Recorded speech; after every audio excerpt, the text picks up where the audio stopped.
Henry, your face is screaming something you want to say. Spit it out. I'm your best friend. I was looking at Beth's writing. Has she ever been tested by a psychoanalyst? What? What do you mean? You want to say my daughter has a mental problem? Don't take it the wrong way, James. I'm your best friend. Beth's like my daughter. I'm not making a diagnosis. I couldn't if I wanted to. I'm too close to her. But I am saying that some of Beth's behavior is odd. Her handwriting... Oh, come on. You were saying yourself that all those handwriting experts are a big snooze fest of stale ideas. Now you want to say what? Beth has schizophrenia because she got sick of calligraphy? You don't need to be an expert to see this. Look, here's her calligraphy from 2 weeks ago.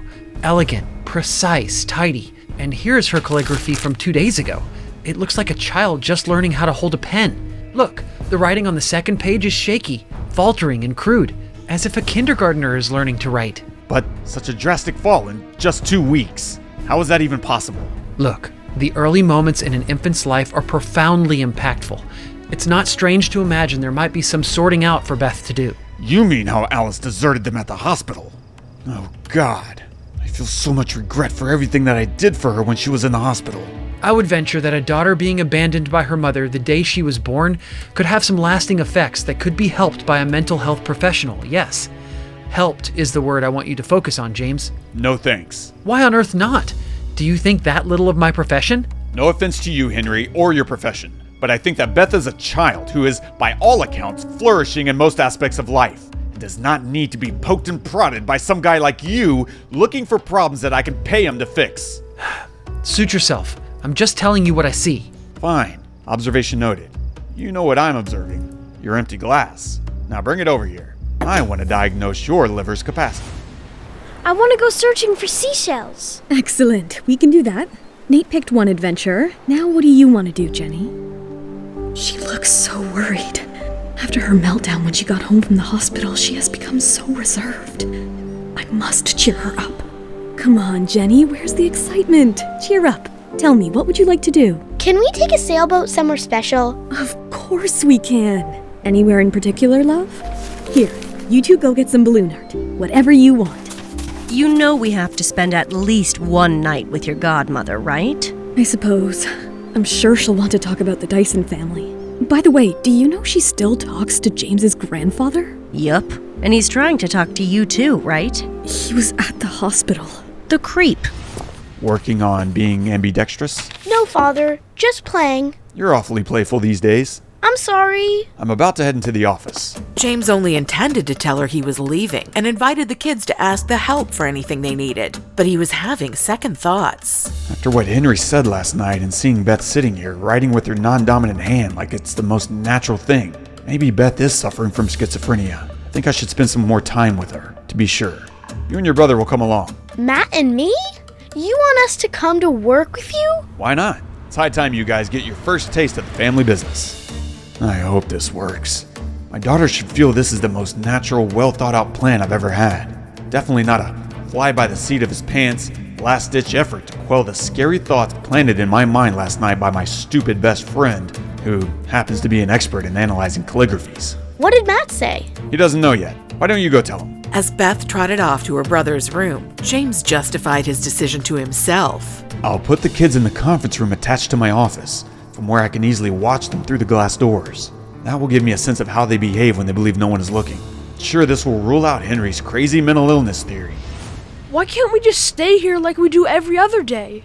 I wanted to snoop around Henry's room and learn more about the guy. I gave up trying to figure him out.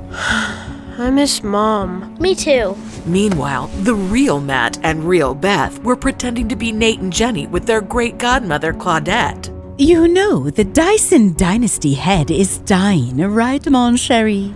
She's talking about great-grandfather. Father never lets us meet him. Yeah, there's something going on between father and great-grandfather. We don't need to talk about the Dysons. Cat is out of the bag, honey. I know he's been trying to reach out to you. Claudette, I love you. I'm grateful that you introduced us because now I have these beautiful kids, but I've had enough of the Dyson men to last a lifetime. Please, give the old man some peace. He always liked you. He's trying to make amends before he passes. Go visit with him. Bring him a chessboard. Don't worry, James won't be there. Can we please not? Right here, right now. Alice shot a look at Matt and Beth, hoping Claudette would catch her meaning. Beth certainly did. She adjusted her new balloon crown, pretending she wasn't listening. As you wish.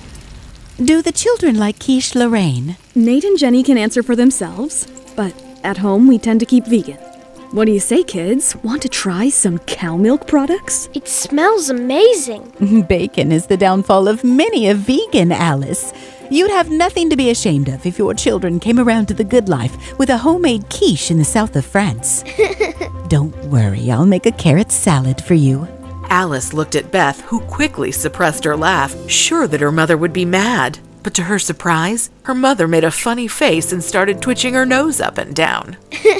What are you doing? I eat rabbit food. I must be a rabbit. Okay, mon petit lapin. Go set the table. Everything seems normal. They make me remember the days when I would show up at the office with my grandfather. He always made me wear a suit, even if I was just going to be sitting on the floor behind the big mahogany desk reading picture books. Good old days. I really miss them. What is she writing? James got a glimpse of his daughter's non-dominant handwriting. It was perfect, flawless, as if she'd been doing it her whole life. But even more chilling than that was what it said. Written in a tidy block font in a neat line across the top was the name Jenny. Jenny looked up. James and she locked eyes, equally stunned. Oh no! How could I be so stupid writing my own name instead of Beth's? Right under Father's nose like that. Don't worry, Dad didn't see you. He did.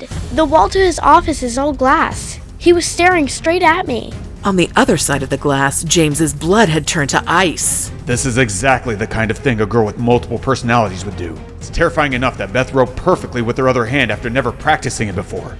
Now she also goes by another name? Maybe Henry was right. Maybe the girl did need to see an analyst. Zeke, get me a list of the top 5 child psychologists in Paris. I want to see their credentials, specialties, and any news or academic articles written about them. On my nightstand tonight. Claudette told me to get a chess set for Carl Dyson. You talked to Claudette about Carl? Not exactly. She talked to me. She was trying to convince me to give him a chance. Dying old man, blah, blah, blah. Honestly, Alice, it's gonna be good for your spirits. Just clear the air. And if it turns out that maybe old man Dyson actually can help you, that he really does want to stick it to his grandson just as much as you do, all the better. The man does love his antiques. He brought his great-grandfather's walking stick to our wedding. Do it. You won't regret giving it to him, and you might regret not. You're right. I'd like to buy that chess set. I am here to purchase that chess set. Oh no, it's her. Alice knew that voice. She turned and saw her suspicions confirmed.